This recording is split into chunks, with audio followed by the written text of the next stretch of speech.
Ja, men vad bra. Vi har med oss två nyckelforskare här. Kevin Anderson and Isak Stoddard is known to you by now, so I will not introduce them properly. They are leading researchers in the field of calculating just local carbon budgets, among other things. And you, as audience, will be muted. Så att ni kommer alltså vara avstängda och kan inte prata during the presentation.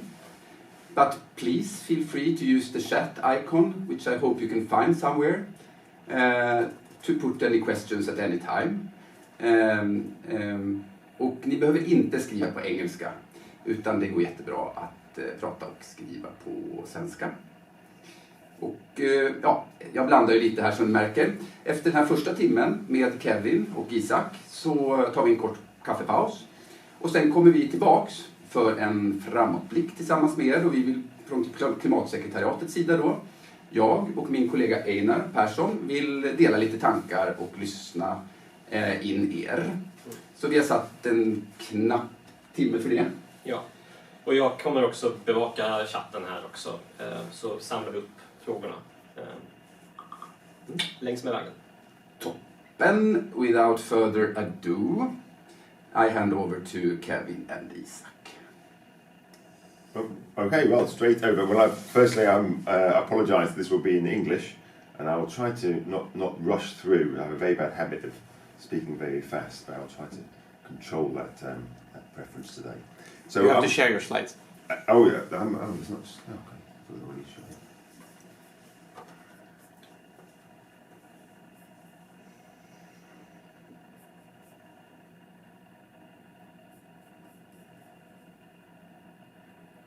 You know, that should, hopefully that is working too. Is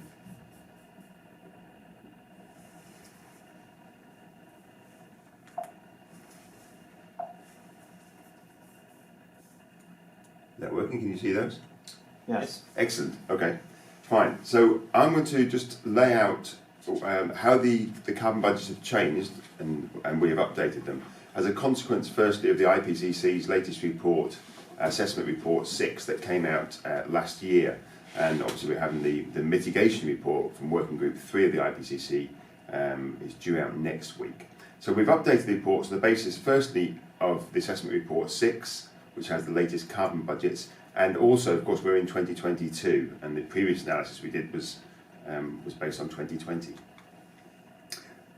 The headline, I mean, if you can miss out the rest of the presentation, the headline is really that the budgets are slightly bigger, but the impacts are earlier.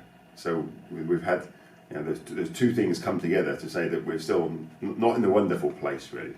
So we'll start off with, as we usually do, with the Paris Agreement, which you'll all be very familiar with. And here, I think what's changed significantly in the last few years has been the sort of re-emphasis on 1.5 degrees centigrade of warming, as opposed to just usually the sort of stronger focus on 2 degrees. Obviously, our work, we still tend to lean towards 2 degrees centigrade, but I think it is important to be aware that there's this stronger sort of international consensus that we should really be focusing more on 1.5. And that's been strengthened, the 1.5 degree framing post-Paris has been strengthened by a number of things. First, we had, in 2018, we had the SR 1.5, Special Report 1.5, where the sort of international scientific community was asked to look at what are the impacts of 1.5 degrees centigrade of warming compared with 2 degrees. Because that wasn't really well understood when the original agreement for 1.5 was made in Paris in 2015. It was a bit of a shock to many people in the scientific community. Now I'm going to summarise the whole of Special Report 1.5 in just a couple of lines here. That the impacts for 1.5 degrees centigrade are severe across ecosystems, human systems, physical infrastructure and agriculture. More floods, more droughts, more extinctions, more human migration, sort of more climate misery, to be blunt. That's not good, and it makes us realise that 1.5 degrees centigrade is not a safe threshold for many people in the world today, but of course also increasingly for other parts of the world as the impacts get worse.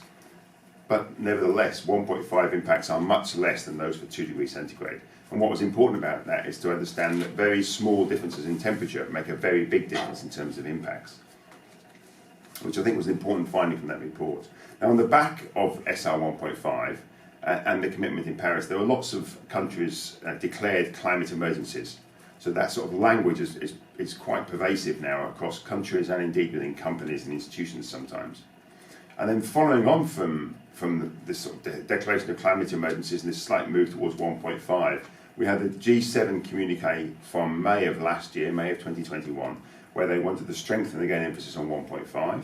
And then that fed into COP26 with the strapline Keep 1.5 Alive. And here we have the UK government's chief scientific advisor saying that we have to keep 1.5 alive, and it's not negotiable because many of the poorer parts of the world are saying, well, even at 1 degree centigrade, they're seeing severe climate impacts. So, meantime, I'm going to think about our frame of our carbon budget work. So with that as a backdrop, we want to be consistent when we update all of this with Paris, with G7, indeed with COP26. We want to align our budgets with the latest assessment report 6, so use the latest science that we have available. And of course, we want to continue to ensure that our advice, our budgets, are in line with the equity framing of the UNFCCC, which is this awful language of common but differentiated responsibilities and respective capabilities. Basically, the rich countries need to move ahead of the poorer countries. So that's our framing for all of our carbon budget work. And our interpretation of Paris, and indeed the subsequent agreements at G7 and then COP26, is that we're using here the language in the IPCC, which isn't always the easiest to really grasp. A 67% likelihood that we will not exceed 1.5. I think the way you can see that's a goodish chance of staying below 1.5. A 50% likelihood, 50-50 chance of 1.5, and that's an okay chance of 1.5. And a 50% likelihood of not exceeding 1.7 degrees centigrade. And actually that can be read really as a good chance of not exceeding 2 degrees centigrade, because the budgets are very similar between 1.7 and 1.5 with the different probabilities. So that's the sort of framing that I think is more convenient to use there. 1.7 and 2. Sorry, see 1. Thank you.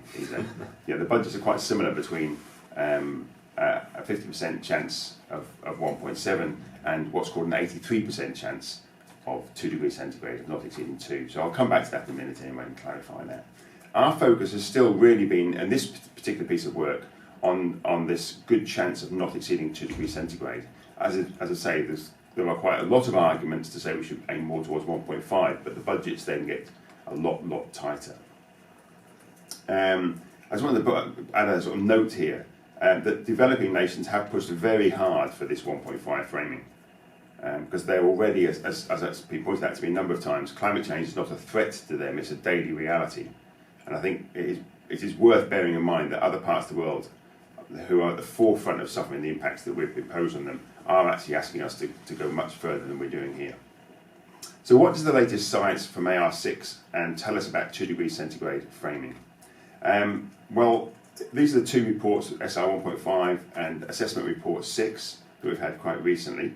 And what's clear from those is the budgets have got bigger. As we've moved from SR 1.5 in 2018 to the latest IPCC report, Assessment Report 5 to 2021, the science is such that the budgets have got slightly bigger.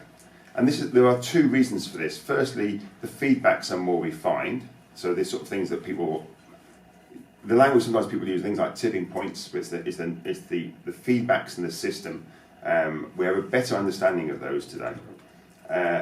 There's less of them in the headline budgets, but the uncertainty range has got larger. So it could be the situation is much worse than we think. We might be lucky and it might be better than we think. It usually seems to go the other way, unfortunately. But overall, the headline budgets are slightly larger than they were before. And there's another reason for that, is that the climate sensitivity, how much the climate warms for any given amount of carbon dioxide that we put in it, that has changed a little bit as well. It's reduced a little bit, that climate sensitivity. And so that's again increased the budget. So the budgets are a little bit bigger. If we go from SR 1.5 to the latest budgets, we also have to bear in mind that we have moved 2 years on. So the budgets have got bigger, but we've used up over 80 billion tonnes of carbon dioxide by putting that in the atmosphere over the last 2 years. So we've gained with one hand and lost with the other, if you like. Put simply, for the well below 2 degrees centigrade framing, the AR6 budgets are around about 20% larger than the budgets that we had before. So there has been it's not an insignificant increase. So what are the AR6 budgets? Now to sort of pull this together now so we can start to get a handle on what this might mean for Sweden. At the global level, if we stay for 1.5, the budgets in the report are from 2020, then for a 50-50 chance of 1.5, we've got 500 billion tonnes that we can emit from the start of 2020. If we want a better chance of 1.5, then it drops to 400.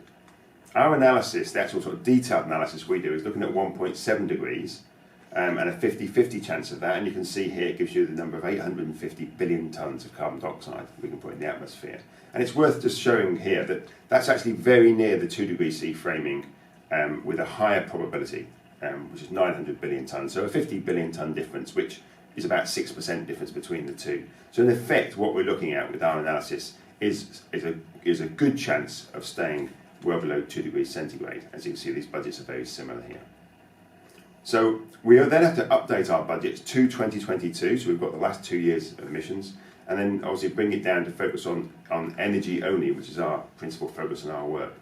So for the two framings that I let out, the three framings I pointed out earlier, if we think of those in terms of billion tonnes of CO2, we have 260 billion tonnes for a goodish chance of 1.5, 360 for an okayish chance of 1.5, and much larger for the 2 degree C framing, 680 billion tonnes.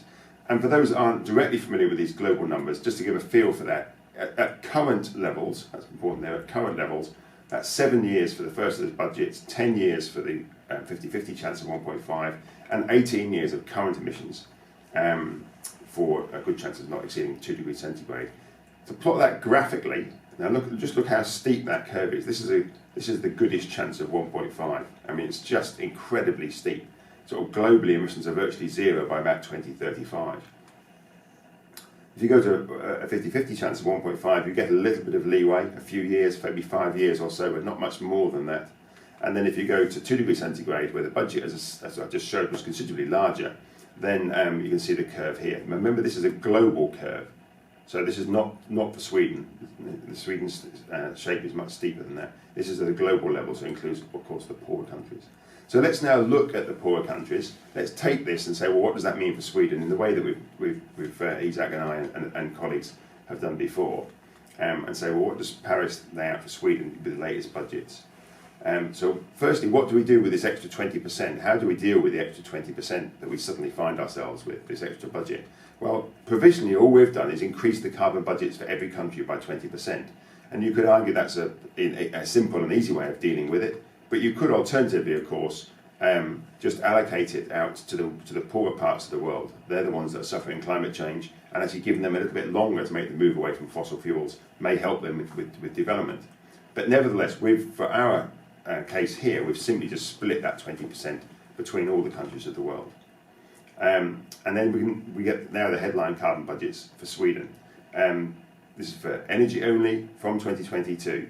So this table here shows that for a good chance of 2 degrees centigrade, our carbon budget for Sweden is about 355 million tonnes, that's million tonnes now, starting from the beginning of this year. And it is worth bearing in mind that this year so far, globally, we've put into the atmosphere 8 billion tonnes just since the beginning of January. So that's about 7.5 years of current Swedish emissions. If you were to start the beginning of this year with a set annual reduction rate, that's about 12% every single year, and zero emissions for Sweden by about 2037. And the numbers in brackets there show what happens if you just delay it by 1 year. So let's imagine we start in January 2023. What you see straight away is that it makes quite a big difference to all of those parameters. If we went for 1.5 degrees centigrade, the budgets are much smaller.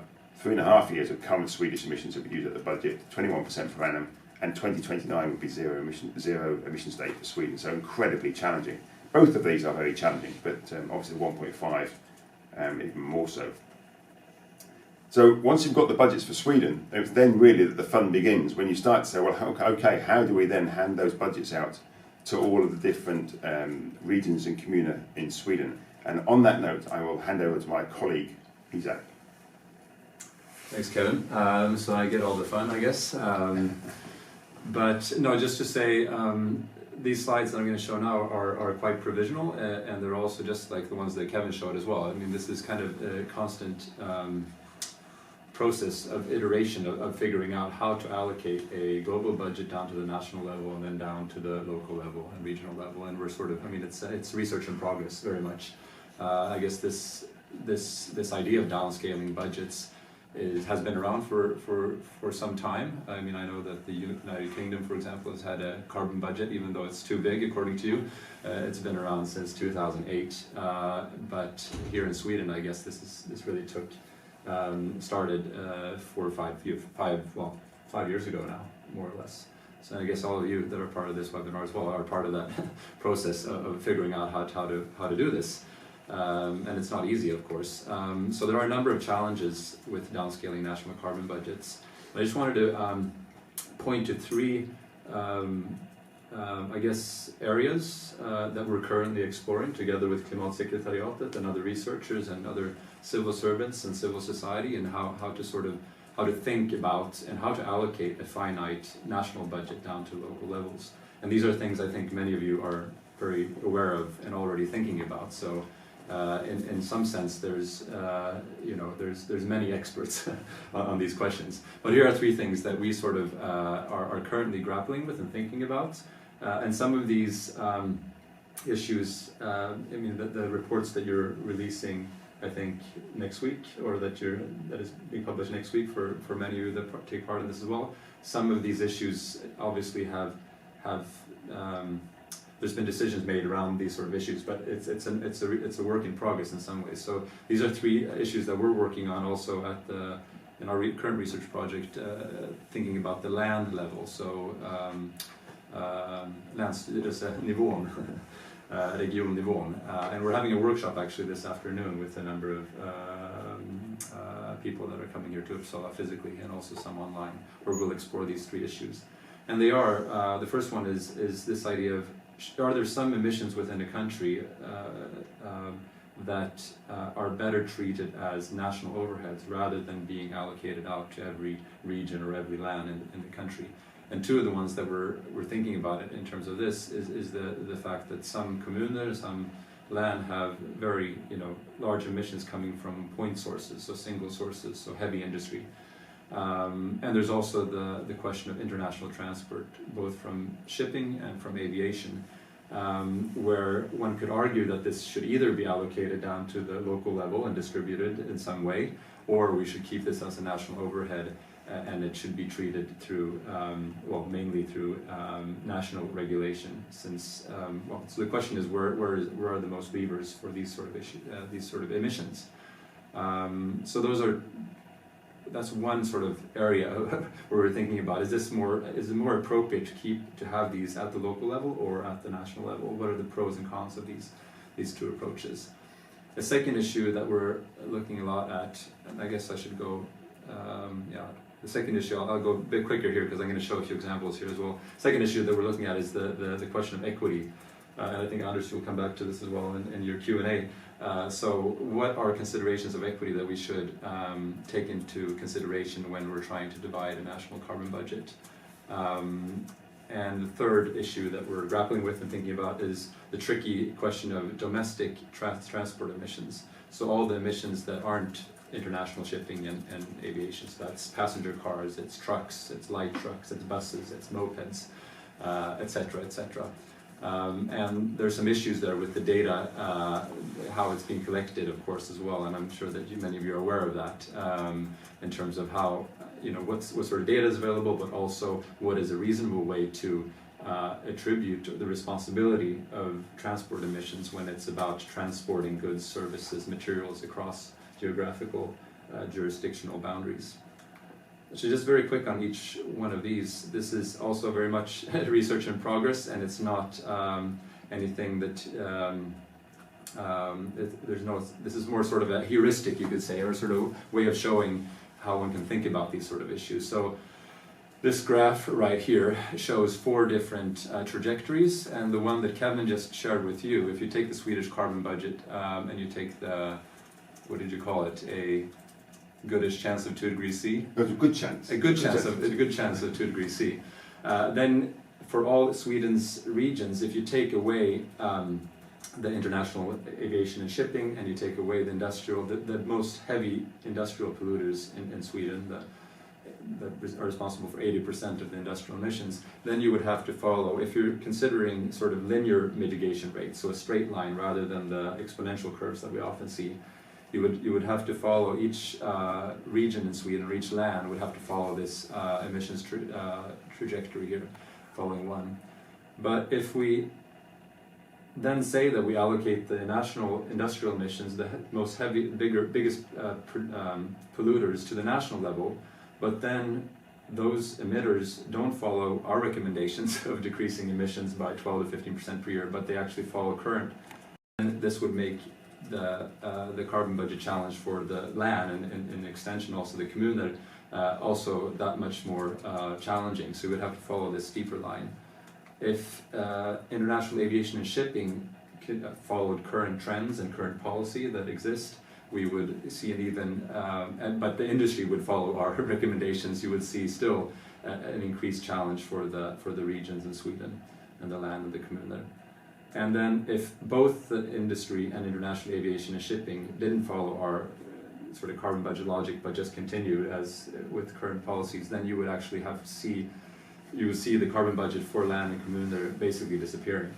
So there's no space left. So you have 8 megatons or something like that to distribute across the 280 municipalities in Sweden. So it's quite tough conclusions in that sense. So all sectors have to decrease, of course, and then the question is how do you do that in the best way if that's your goal to live up to the Paris Agreement. On the second point, the question of equity and the capacity of different regions, this is a graph showing what we call here an adjusted gross regional product per capita. So that's in Swedish it's bruttoregionalprodukt. And adjusted because in Sweden, as I'm sure all of you are aware that are part of this webinar, there's this reallocation of economic funds between municipalities and regions on a yearly basis, and we've accounted for that. So we've taken that off of the values of the gross regional product that we have presented here. And then said that, well, we can still see that there's a bit of a difference, even after taking off this sort of reallocation of funds that already happens in Sweden. You still see that the gross regional product of Stockholm is almost 700,000 crowns per person versus Gotland, which is just below 400,000. So what we're playing with here a little bit is thinking about, should this financial economic capacity in some ways be a part of thinking about how to allocate a finite national budget to regions or land or to community. And what we played with here was thinking that, well, if it should, maybe we should take some of the emissions or some of the carbon budget of the land that are above the mean person in Sweden, which lives in Västernorrland, if you look at this, and say that you take some part of the carbon budgets that have the higher gross regional product, and you distribute it over to the poorer regions. And I guess jokingly a little bit, but maybe seriously, we call this sort of a Robin Hood reallocation in some ways. So you could say that if that's something that we're concerned about, that's something that you could think about at least. In the allocation of the carbon budget. And what happens when you do that is not a huge, if you take, for example, 5% of the budget of the wealthier ones and distribute it to the poorer ones, what you get is that Stockholm gets maybe 1 year less to transition to zero, 1 or 2 years left, and Gotland gets actually 4 or 5 years more. And before they were sort of more or less the same year they had to be zero carbon. So we can sort of explore these sort of questions, and that's what we're doing this afternoon as well. But a work in progress, as I said. And of course, only it's to inform the debate around these questions. We can't say that, we can't say what's appropriate here at all. That's up for many others people to sort of discuss, including you. The last point here that we're exploring at the moment is this tricky thing of domestic transport emissions. And here's just an example. I took out 6 land in Sweden that are also participating this afternoon in the workshop we're doing, just to show that if you take off these sort of heavy industrial emissions and you look at what percentage does transport emissions within each county play in terms of the total emissions if you don't account for these industrial emissions, And you can see that it's quite significant, up to 75, 76% in some land and down to 50, well, 60% in some land. But also the emissions per capita also vary quite a bit. If you look again at Gotland and Stockholm, it's a factor of 3 almost. So then one can ask, why is there such a difference? There can be many reasons for that. There can of course be some of these land can be tourist destinations, there can be a lot of people traveling to them and traveling within the land. It could also be that they're land where people travel through. I'm guessing this might be the case for Södermanland, for example, maybe partly. But it could also be the data itself. So as I alluded to before, the data collected in emissionsdatabasen, RUS, is of course has a very strict geographical accounting system. So it looks exactly what emissions happen within the region or within the land. And one of the challenges I think you've been faced with also when thinking about this is that we tried to do it differently, but then the data isn't updated. So there's also data issues with trying to then, so that's something we're exploring also. Is there some simple proxy that can help to complement the data that's there within the RUS that has a very strict territorial boundary? Or can we work with the data within the RUS in some way, even with its sort of pitfalls and its negative side effects? And I guess this is also things that you might have perspectives and knowledge about as well that you can teach us. So happy to hear comments and questions from the participants around this question as well. But this is something, I mean, it's a tricky question. Whether the data is good or not is a tricky question to think about. How do you appropriately apportion transport emissions to the county level? Who is responsible for the emissions that happen within the county? Yeah. So with that, I guess you want to say this, Kevin? Yeah. Thanks for listening. Yeah, tack så mycket. And we look forward to discussions and questions and comments. Tack så jättemycket. Thank you. Så ja, precis. Det är lugnt i chatten än så länge, men det är bara att skriva ner era funderingar så lyfter vi upp dem här. Jag kan börja med en fråga. I think it would be great to explore this issue of data a little bit more. Also, I think it's a quite interesting issue. But I would like to connect a bit earlier to the question of equity first. So I think generally it's neglected when you look at statistics or climate change from a statistical perspective. At least it's a risk. So when allocating a global carbon budget to local level, it's a consideration. It's important and that you make. But it's also ska vi se vad ligger till med tiden här. Just det. Kevin skulle stänga av sin presentation. Thank you, Kevin. So, question of equity. Well, so it's an important issue on local when you allocate a global carbon budget to local level. But I suppose it's also an important issue when you look at it from a community or a municipality perspective with the carbon budget that you have. So how to approach that would be my question. How should we think of equity as municipalities when we work with a local carbon budget? Well, I think it's first worth understanding that actually when we go from the global budget to national budgets, we've taken equity into account, seriously taken it into account. And there are a few academic papers out there that do that as well. But when you look at what governments are doing, it's just lip service. No government is taking this seriously at all in terms of bringing equity into the discussion. And yet equity is locked into what the governments have signed up to right back to 1992 and the UN Framework Convention on Climate Change. So there's been this equity dimension that's been locked in all in the international negotiations about saying that poorer countries should have longer to make that transition. That's broadly what it works out as.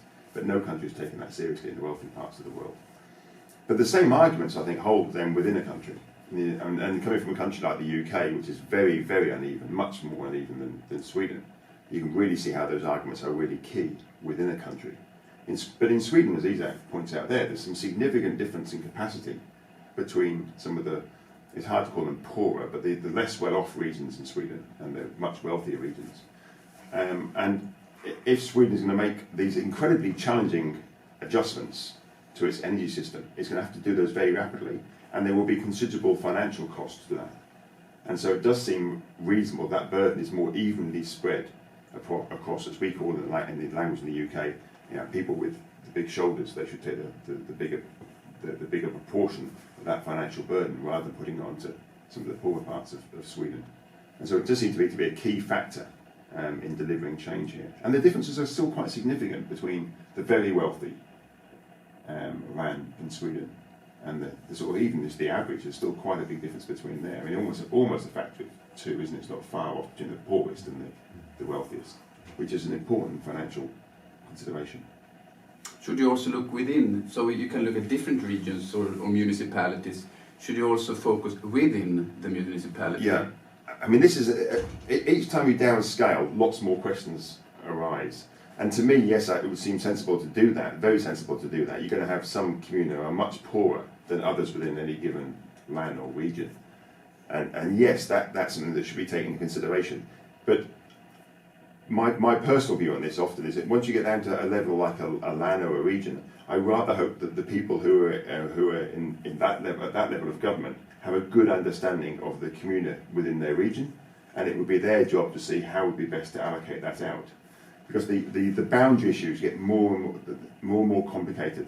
The smaller you divide things, the smaller the level you divide these down to, the more complicated the boundary issues are. So, transport between lands is quite challenging. But imagine between all the community within a land.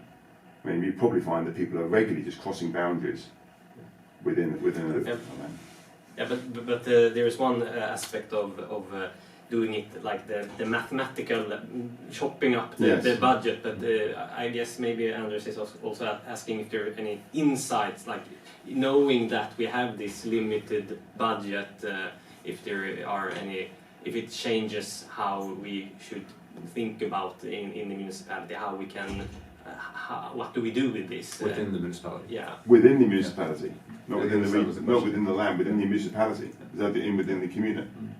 I think I could maybe jump in here as well, because I think there's an important question that touches on equity in some sense as well, because I think there's advantages of thinking about this challenge as a question of downscaling, but there's also the sort of political dimension of this, and sort of that can play into this idea that everything has to be controlled from above, coming from the state, coming down to the land, and then sort of divvying this up. And of course in Sweden, thankfully, according to me at least, we have the idea of sort of local decisions should be made as local as possible, basically. So in English it's subsidiarity, it's a technical term, but that when decisions can be made as local as possible, then they should be made at that level in a sense. And I think so for me that question is inexplicably tied to that question of local decision making. Also, what can you make decisions about? And there's a responsibility that comes with that, but there's also a question of, I guess if you're a civil servant working in a municipality, which I've never have, so I cannot speak about the challenges implied there. But I think one of the things that I guess is challenging there is that there's a clear division between the politicians and the civil servants within and I'm not sure how that is in the UK, but that you have that so the civil servants are there to sort of provide underlag in Swedish, I don't know the English word, but provide background information for politicians to be able to make decisions around these sort of things. And you often argue that equity comes out of the science and the math. In some ways, it's like we have this finite global carbon budget, we have to divvy it up, and whatever your ideological bent, you have to sort of look at that from a sort of efficiency point of view also. Yes. That you cannot decrease emissions from parts of the population or in a country that has very low emissions already. So you have to look at who are the big emitters and so forth. But I guess one of the challenges there is that as soon as you bring those sort of things up in a Swedish political context, it becomes very political. Also, in terms of well, then it's seen as belonging to a particular political party, for example, if you're starting to talk about rationing and these sort of things that you often bring up. So I think that's one of the challenges I think that we have to sort of, and I think for me the key thing is that to remember that climate change it's not an accounting problem only. it's a question. It's a symptom for me of a highly unjust and unsustainable development trajectory in society. So it's not, if we only start looking at the numbers, we're going to miss the bigger picture and also see and just keep reproducing a lot of the sort of the problems that have created the situation we have in the first place. So I guess that's how I would sort of think about this. But I'm not sure if that at all helps for regional planners and civil servants and municipalities. But it's a thing that I kind of come back to again and again, that it's not a problem we can fix, even though it seems like that sometimes when we sort of present these budgets and these numbers. We have to sort of think about fundamentally difficult questions about what our societies are and what they what we'd like them to what we would like them to be. Exactly. So in that sense, it's very political, and it touches upon equity, of course. And but on a practical note, there we also have to be quite careful. And now I'm coming from a sort of a cynical country like the UK, but if you allocate something down to all the commune here, there's a risk that they could end up, playing politics with that, and sort of saying, well, actually, we can. If we carry out this sort of activity, that will mean that people will maybe pursue something in the next commune, and they'll have to deal with the emissions. So you could end up, which you see that in company departments. You can minimise your costs, but that means it increases the costs in another department. So for the company as a whole, that's not a good thing. And you have to be very careful that whatever policies you put in place don't end up creating some sort of bizarre competition between commune, which means that overall people are made worse off. Yeah, that was actually my question here. The risk of accounting. It's important to know the numbers, but also might create these kind of goal perversion. Yes, yeah, and I think the smaller the boundaries, the more the risk of that occurring. So I think. So what is the antidote for that? Well, I mean, it comes back to the point that Isak made there, which we use this awful. Well, I like the concept, but the word isn't very helpful. Subsidiarity, making the decision at the most appropriate level. So it may well be that the decision to be made is more appropriate at the land rather than at the commune. But in other areas, it might be appropriate at the commune. So it's trying to understand where is it that's the most appropriate place to make that decision. I mean, culturally, often it's much better to be made. I'm saying this in the UK perspective again, but I'm sure it's the same in Sweden. If a decision can be made within a land, within a place, within a community that lives and works, the people in that land live and work in that land, they know it much better than the policymakers in Stockholm, which might be a long way away. And so I think there's some merit in saying or often if you're producing changes that are going to have quite cultural repercussions, much better that's done with people who understand the local community and know the local community than someone that's a long way away. And certainly in the UK we hear that all the time. Well, Westminster, where the government is in London, it's a long way from the north of England, and so why do we take any notice of them? But so that there are those sort of subsidiarity ways of addressing these issues, but it does require policymakers with integrity to do that. Is it important to find the responsible, the prime? I mean, a lot of emissions are shared responsibilities. You can slice the data in different. You can look at it from a sector perspective. That this business, this branch has certain. Do you have any reflections on that? That you have some emissions.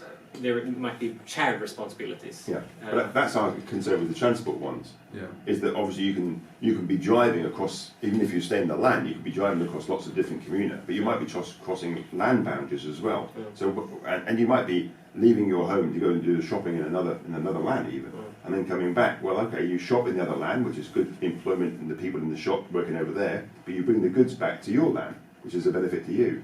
But if it comes to housing, you might make an argument that actually is a land better off looking at its own building plans and so forth, because at least you can't move the houses. I mean, you can improve. So you could think about which of those are more appropriate. So maybe at transport there has to be some more cross-land approach to this or cross-communal approach. But when it comes to housing, maybe that's something you could actually say it's a more appropriately responsibility of the land, or arguably even the commune. To me, it looks like. If I wrap up my question, it's great answers. To me, it seems like few people really have internalized that we live in a cumulative climate logic, that there is finite, maybe we don't know exactly how large our budgets are, but the logic, the principle is there. It's the amount of cumulative emissions of primarily carbon budget that will determine temperatures. Yeah.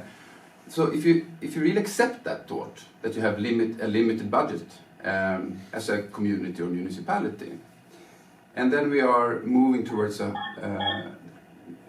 net zero. In the end, we will try to reduce the high-hanging fruits rather than the low-hanging fruits that we might talk about now. Seems to me that it's not a political issue of equity anymore, but it's really something that we probably have to confront. One of the things with carbon budget is it's so mathematically obvious that my emissions affect your possibility to emit, and that we share somehow. So in that sense, everybody knows that it's a shared challenge. There is no borders. Climate is like we live on the same planet. Do you think that this will be much more obvious to communities, in a sense, that in a sensitive sense, that we have to realize that there are big emitters and that their way of living affect my possibility to live? Do you think will kind of understand this logic? We will also have to kind of confront that, because that's how it looks to me. Like we haven't, but it's kind of the first thought to me. Yeah. Well, I think it goes back to Isak's comment earlier about rationing. We're very reluctant to think of it like that, but that's absolutely what it is. We at the top end, we're deeply concerned about the impacts on people and indeed on the more than human world as well. That's our principal concern, which is a political, social, moral concern. And then the numbers come out of that. It's not that we put the numbers in first, that's where we start from. But then once you've got those numbers saying actually we are concerned about these things, from that point on, it is a matter of rationing. How do you ration that global carbon budget between the nations? How do you ration the budget with the nations between the lands? And when you bring that down, how do you ration that out between the wealthy people in one of the commune and the poor people in another commune, or even wealthy and poor people in the same commune? So it absolutely brings it down to the idea that what you do when you choose to emit something, that is someone else that cannot emit that. And so I think it does bring it down to this idea of an issue of fairness, and that there's no tidy way out of this. That we have to live within some sort of ration. But it's not just a ration about carbon, that's also about the wider things in our society. I mean, we already do that with our salary, with our income. We're all rationed. Some people get a much larger ration than other people get, and we all live within that. So we are used to the concept of rationing. I actually think if we brought it out into the fore, we may actually start to question the fact that society's benefits and goods are often handed out to relatively small groups of people, and everyone else gets a much smaller proportion. So rationing is there. The reason we don't like it, of course, wealthy people don't like it, is because it asks the question, is your ration too big? Whether that's in carbon budgets, or whether it's that you live in a huge house, you do lots of frequent flying and have 3 big cars, and someone else lives in a rented property and doesn't have those sorts of facilities to hand. So there's always this inevitable rationing that's going on, but society seems very reluctant to actually start to confront that directly. The carbon budgets take us there. I mean, whether we like it or not, that's what we have to live within. If you want that or not. Yeah, there's much to say, but maybe we can see if there's some questions from the audience. Actually, we have one question here from Anna in Stockholm, and which relates to the fact that we now get expanded budgets, and so Region Stockholm, they're updating their budget from the 2018 version, and they will get this lower percentage of annual emission reductions with AR6. So she's basically asking, how can we communicate our budget so that people won't focus on the reduced emission rate compared to the last one? So when we're doing this update, we get a new emission rate. It doesn't follow the last budget, but we want to avoid the misunderstandings that we can relax and look at this.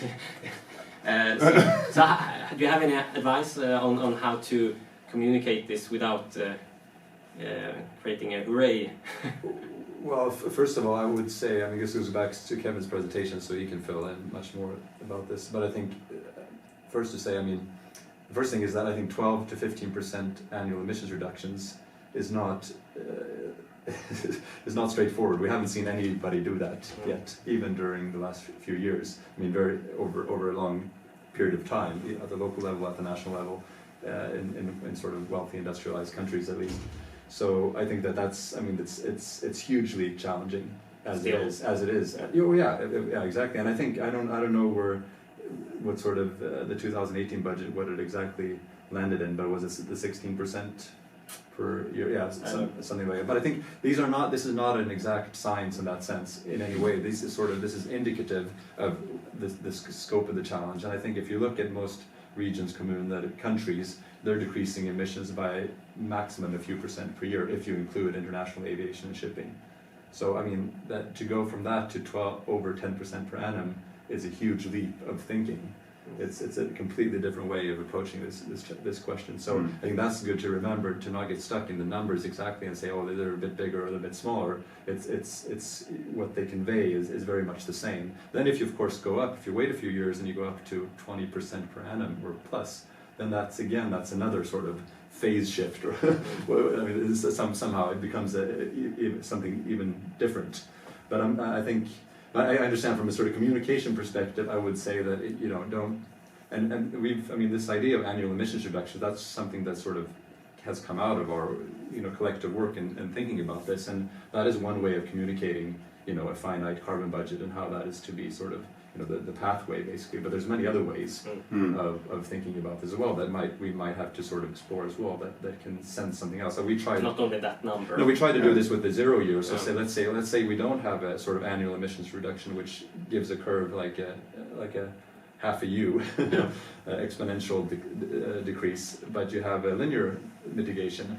Then you can actually draw that down. If you have the same amount of emissions reduction, not percentage-wise, but the same. You decrease by the same absolute amount every year, then you reach 0 by a certain year, and that might be another way to sort of say that our 0 dates are 2035 instead of 2045. Well, yeah, but I think here what would happen is if we did that, one way to think about this would say, well, the old way we had it, the 0 dates will be 2035. With our new slightly larger budget, we'll get till June in 2035 rather than January in 2035. That's the difference. We're not talking about much difference here. A few percent, but when you actually play that out, when your 0 date would be, if you were to take that approach, it will hardly be any different. So I think actually when think about this communication, it depends who you're trying to communicate it to. If you're communicating it to policymakers who are very familiar with numbers and maths, fine, you can do that. But I think many of us aren't. And so you have to find some other way of engaging with them. And the 0 date does seem to be quite a good one for that. Or even maybe what's the reduction you've got to deliver by 2027 or 2030. So given that sort of number rather than this annual reduction rate, which as Isak points out, no country has got anywhere near. The EU since 1990 has only been an average of 0.5% a year. 0.5%. So when you're talking whether it's 12 or 16, remember all we've achieved so far. And I think Sweden's probably not far off that if you include if we did include imports and exports, which we're not here. But if we did look at the whole carbon footprint for Sweden, it's only changed by about 0.5% a year. But I think that because we have other questions in the same vein with the relating communication, I think also there's this issue of maybe trust in the concept, and now they have already communicated something and then something happens, and I suspect that many that meet this concept for the first time hope that this is an easy, you subtract the yearly emissions and it will just follow this nice predictable pattern from now on. But now things happen in the world. Do you have any? How should they convey it further, but still maintain trust in the new numbers? And well, the reason we have new numbers here significantly, they're not very different, the numbers, but there's a small difference. But the reason we have them is because we've got the latest report from the IPCC AR6. These don't happen very often. So the next one's going to be 2028, Yeah. 2027. So we won't have another report till then. And so these budgets, at least for Sweden, I think, if we stay with the 2°C framing, would remain relatively unchanged in that period. The thing that would change it was if Sweden felt, actually, we do think we owe a lot more to the poorer parts of the world. They're asking for 1.5. So if the Swedish government said we would like to do a lot more and have less impacts on poorer countries, and Sweden's... Which they say. Which they say, no doubt, yes, of course. But if Sweden, I don't want to pick on Sweden here, but if Swedish policymakers, like that of all other governments, if what they said was what they meant, then that would make some difference. If Sweden was then say, well, we're going to go much further because we do care about poorer people elsewhere in the world, and we do think it's important for our own children in the future. At the moment they say that, but then don't act accordingly. But that's the truth for every country. I'd like to add there that, because I got this question a few times, at different stages when we worked with this, and I think you need to understand that the carbon budget concept is dynamic to its nature. So what you do yourself will change your recommended necessarily yearly reduction rate immediately. If you act or not act, for instance, and science is dynamic to its nature, apart from politics, so you need to start continue listen and update your knowledge. So in that sense, we need to communicate that. Even though we are aware that politicians like us to kind of freeze some kind of concept and give them one number. Yeah. Prefer not never change it. So, going into this concept is in one way to accept new parameters. I think. I would always turn it on its head, though.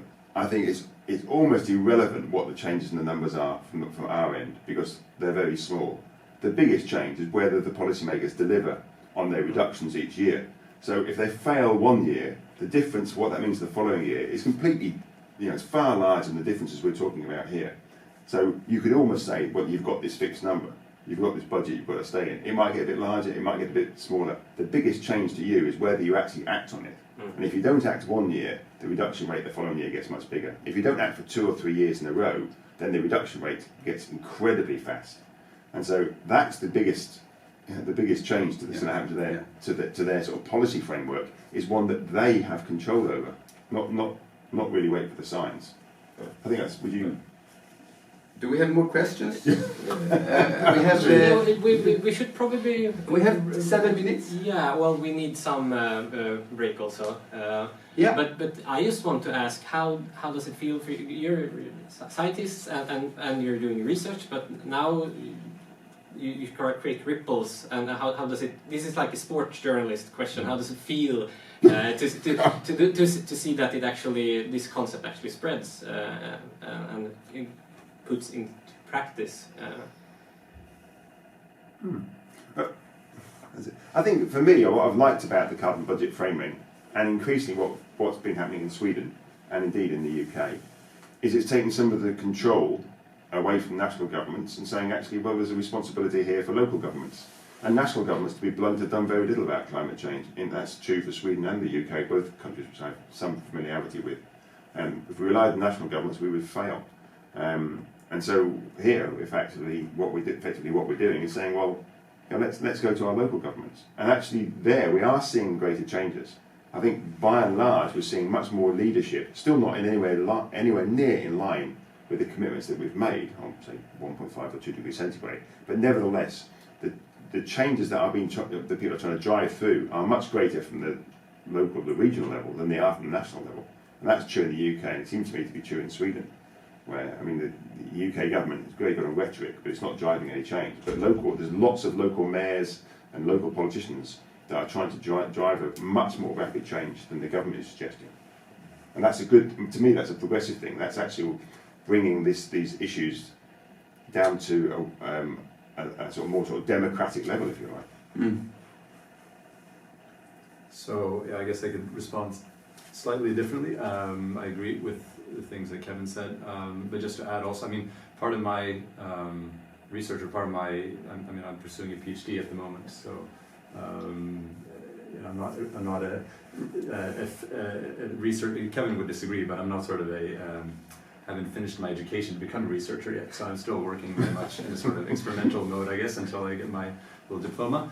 I mean, one of the things I'm exploring in my PhD is the effects of the carbon budget. Not only, how do we think about the carbon budget, how do we allocate it, but actually what does it do in terms of how we think about the issue of climate change, how we govern, these issues on a local, regional, and national level. So for me, it's sort of, I mean, I'm also stepping back a little bit from this process and studying it from afar, putting on my sort of critical hat and sort of analyzing it. What's the effect of this sort of thinking, this sort of cumulative thinking, but also these accounting practices, these tools to sort of, and what's the effect of downscaling something like climate change as well. And there I'm seeing all sorts of different things, and I'm doing interviews and also, reading policy documents and these sort of things. So, I mean, I guess I'll be able to say more in a few years, but I think that, and hopefully, in time for us to learn something from it as well. But I think it is important to think about, because I think it has gotten a lot of attention and a lot of traction, and it's really spreading. And I can see something really positive about that. But I also see that there's risks involved in sort of this way of thinking as well. Mm-hmm. And you sort of sideline other issues potentially as well, other environmental issues, etc., etc. So I think that's something that I guess I'm exploring. I'm also keen to explore with people that are probably in this webinar. I don't see them, but they're here. Yeah, they're there somewhere. But it's great that you don't see that just go into your bunker and do your research for 3 years and then come up. No. Since the whole question is so time critical, it's important to participate in things like this. I mean, I see this as part, I mean, just as Kevin says this a lot as well, but I mean, I see teaching, for example, students, that's part of research. Having these kind of conversations is things you learn from. So, I mean, I guess that's what we should do, is we should research. So we should think again and sort of rethink things as well. So then that's very important to engage, I think, in that process with all sorts of different people. So we have one question from Abba here. We need to communicate that it's urgent, but if we have a budget that takes is empty in 3 or 4 years, it can have an opposite effect. Is it really reasonable to use the 1.5 degree and do a distribution with 100% equity, such as Klimatsecretariatet has done? And I think that it is a misunderstanding. We're using this 1.7. We're using the larger budget. The things that you have showed in this. We're just trying to mirror what you're doing, basically. I think reasonableness is an interesting term. I have this ongoing discussion in the UK with policymakers there. And I've been doing a lot of work with the Scottish Government recently, and they said, well, that's just not reasonable, we can't deliver that. Yeah. But nowhere around that table is a Mozambican or a Bangladeshian. Yeah. No, they're not at the table saying, well, hang on a second, some of my family died in the increased severity of that typhoon 2 weeks ago. And the one occasion I have seen that happen, it was almost a change in the room happened almost immediately. That the policymakers who previously, 5 minutes before, said we couldn't do that, that's really impossible. Once this person pointed out what had happened to their family, within 5 minutes the policymakers now could think much harder about what they could do within Scotland. So I think we have to remember what reasonableness is. Is who do we bring into that discussion about what is or is not reasonable? And I also should clarify that we haven't pushed the button yet for this update. So you will these new numbers will be reflected in the climate visualizer tool and in the new reports soon. Yeah. I think also just to point out, our approach is not 100% equitable. It's the least unequitable apportionment that's still possible within the finite carbon budget. So it's not at all taking equity into account. You could also argue. I mean, that's what the important nations would. Without that, this is why on top of all we're talking about here, we also often say we need very significant financial transfers from the wealthy parts of the world to the poor parts of the world. And we do not take historical emissions into account in a reasonable way? Not in the budgets we're looking at here, because if we did that, we'd all be in emissions debt. We should switch the lights off, stop driving, and never use any more fossil fuels from now. We should have started before. And there's not a consumption perspective here? No, there's not. But it's one of the reasons why I think aligned with this, or alongside this, you do need these significant financial transfers. So this is a very favourable statistical picture Yeah, one could conclude. It is, but it's still, let's not pretend it is hugely challenging, but it's hugely challenging because the first IPCC report was out in 1990. It's a third of a century. Just think about that. It's a third of a century we've had that information at our fingertips, and we've chosen really to do nothing about it. And because it's a cumulative problem, it's now much harder. Now, we can't do anything about the past as far as I know. And so we just have to accept that's where we are and say, well, what do we do from here? And we're in a very difficult position, but we're in that difficult position because we haven't acted earlier. And if we don't act now, then it'll be even more difficult the day after. All right. We are over time. Over time, thank you, Kevin Anderson and Isak Stoddard, for this great talk, 1 hour. So thank you also. It's great to see that so many have joined in and are participating. We have